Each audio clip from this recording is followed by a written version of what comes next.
U.S. Department of Transportation said it will suspend private charter flights to Cuba to increase U.S. economic pressure on the Cuban government. U.S. Secretary of State Mike Pompeo wrote on Twitter that he had sought the suspension of private charter flights between the U.S. and Cuba. The order suspends all charter flights between the United States and all airports in Cuba except for authorized public charters to and from Havana and other authorized charter flights for emergency medical purposes, search and rescue, and other travel deemed in the U.S. interest. The Coalition to Support Legitimacy in Yemen said that it intercepted and downed an armed drone and 2 ballistic missiles launched by Houthi militias towards Saudi Arabia. In a statement, coalition spokesman Colonel Turki al-Malki said the joint forces were able to down the drone and destroy the ballistic missiles launched by the Iran-backed group to target civilians in Khamis and Shib. He accused the terrorist militias of violating the international humanitarian law and of threatening regional and international security.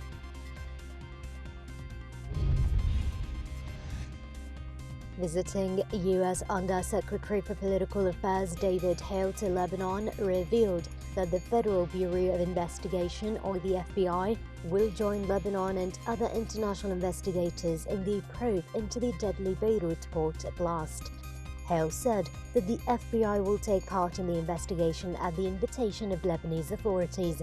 He added, the participation in the probe is one of the ways the U.S. is helping Lebanon in dealing with the aftermath of the August 4th explosion, which left 171 people dead. Turkish police have detained a suspected IS militant who was allegedly planning to attack a police station. The suspect was being monitored by police following 5 separate arson attacks on businesses in Enigol in the past 2 months. Anadolu said the suspect had entered Turkey illegally 2 years ago and had carried out acts on behalf of IS in Syria between the years 2017 and 2018. France is deploying 2 Rafale fighter jets and a naval frigate in the eastern Mediterranean because of tensions between Greece and Turkey. French President Emmanuel Macron has urged Turkey to halt oil and gas exploration in disputed waters in the area. A Turkish survey ship began such a mission on Monday, angering Greece. Macron told Greek Prime Minister Kyriakos Mitsotakis that the French military would monitor the situation. Lithuania designated Lebanon's Hezbollah as a terrorist organization and issued a 10-year ban on all individuals related to them from entering the Baltic nations' territory. Foreign Minister Lianis Linkevičius said, without elaborating, that some persons with the group also pose threat to Lithuania's national security. Several countries, including the US and Germany, consider Hezbollah a terrorist organization. The European Union has only designated the group's military wing as terrorist in the aftermath of an attack on tourist bus in Bulgaria in 2012.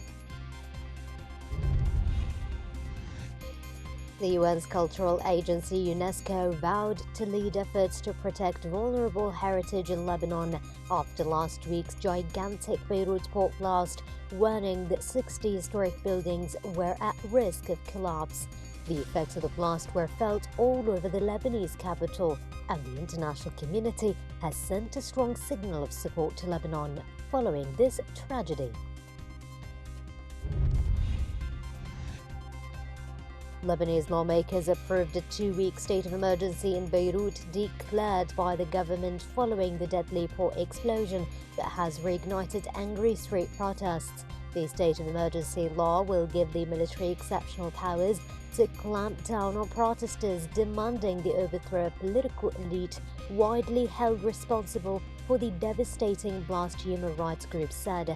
The government had already declared a 2-week state of emergency on August 5th, the day after the blast that killed 171 people and ravaged the heart of the capital.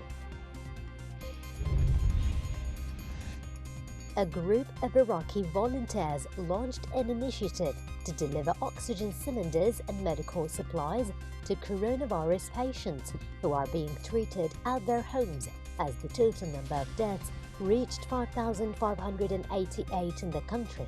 The 15-member team of volunteers focuses on distributing free oxygen cylinders and medical supplies to patients in Najaf. The head of the volunteer team, Mustafa Kashif Al-Ghata, explained that after the oxygen crisis in Al-Nasiriyah city and the subsequent oxygen crisis in all governorates, the group decided to work on finding a solution. Egypt's coronavirus cases have dropped slightly despite concerns over a second wave of infections. Officials have stressed that fighting the pandemic remains a top priority, but that people should respect social distancing measures.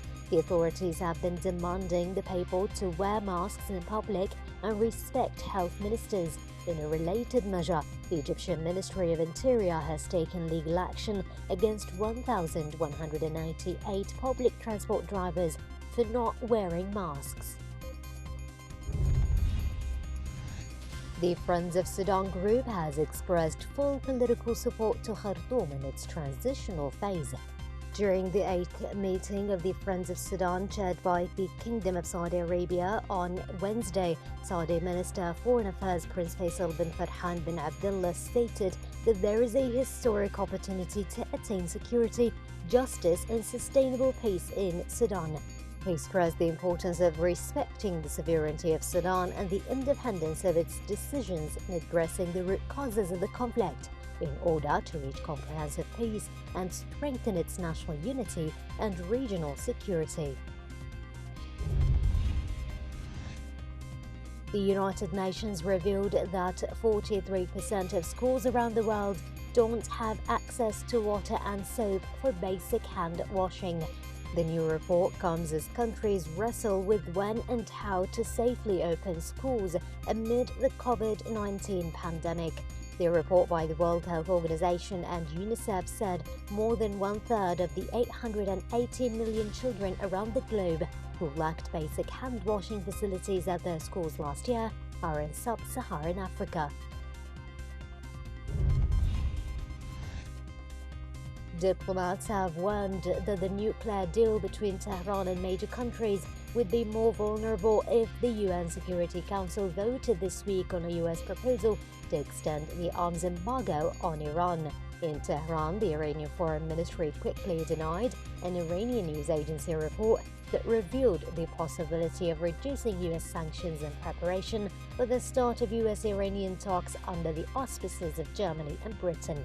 The United States circulated a revised resolution that would extend a UN arms embargo on Iran indefinitely, seeking to gain more support in the 15-member Security Council amid strong opposition by Russia and China.